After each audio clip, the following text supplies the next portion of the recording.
Hello বন্ধুরা, আজকে আমরা আঁকবো ঢেঁড়স।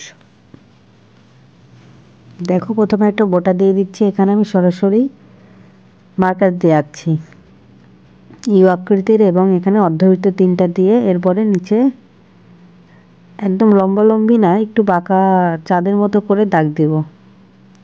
প্রথম দাগটা দিয়ে নিলাম এবং দ্বিতীয় আরেকটা দাগ একসাথে কর্নারে মিলালাম।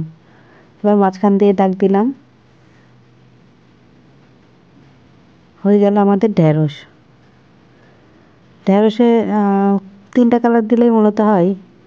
3টা 4টার বেশি কালার লাগে না। প্রথমে আমি এখানে ব্রাউন কালার দিয়ে নিলাম এবং ইয়েলো কালার দিচ্ছি বোটার নিচের অংশটাতে, যেন জায়গাটা একটু লাইট দেখায়, সেজন্যই ওই জন্য আগে হলুদ করলাম। তোমরা যদি চাও সরাসরি হালকা সবুজ বা টিয়ে কালারটা দিয়ে নিতে পারো। এরপরে নিচের অংশটাতে আমি দিচ্ছি সবুজ কালার। এটা সবুজ কালারটা কীভাবে দিচ্ছি দেখো।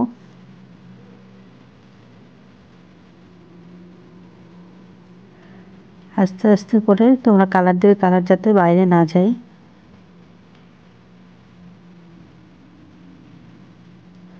দেখো, কোথাও ডিপ কোথাও হালকা, এভাবে আমরা সবুজ কালারটা ইউজ করছি।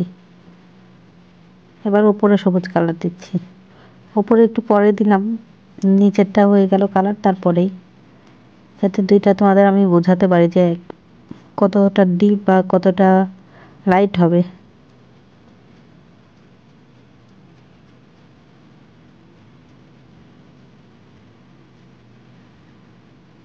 এবার সবুজটা আরও ডিপ করে নিচ্ছি।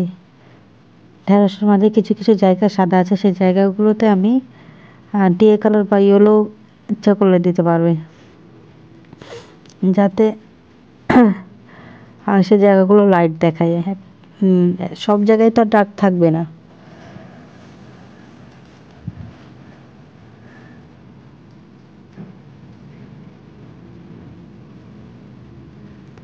আমাদের সবুজের কাজ শেষ প্রায় হালকা। এবার আমরা তোমাদের একটা জিনিস দেখাই দিই, এখানে সবুজটা কিভাবে গাঢ় করা যায়। সবুজের সাথে নীল, সবুজ আর নীল যোগ করলে একদম ডিপ যে সবুজ, কাছে যে সবুজ ভাবটা সেটা আসে। ঢেঁড়স আঁকানোর জন্য আমাদের সেটা দরকার, সেজন্য আমি এবার নীল কালারটা দিয়ে দিচ্ছি সবুজের উপরে। কালারটা হয়ে গেলে তোমরা বুঝতে পারবে যে আসলে কেমন লাগছে দেখতে, আর ঢেঁড়সটা কেমন কালার হয়।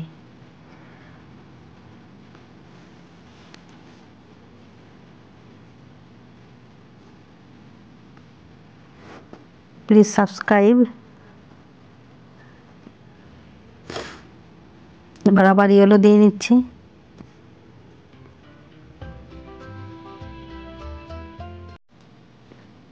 এবার হাইলাইট করে নিচ্ছি মার্কার দিয়ে।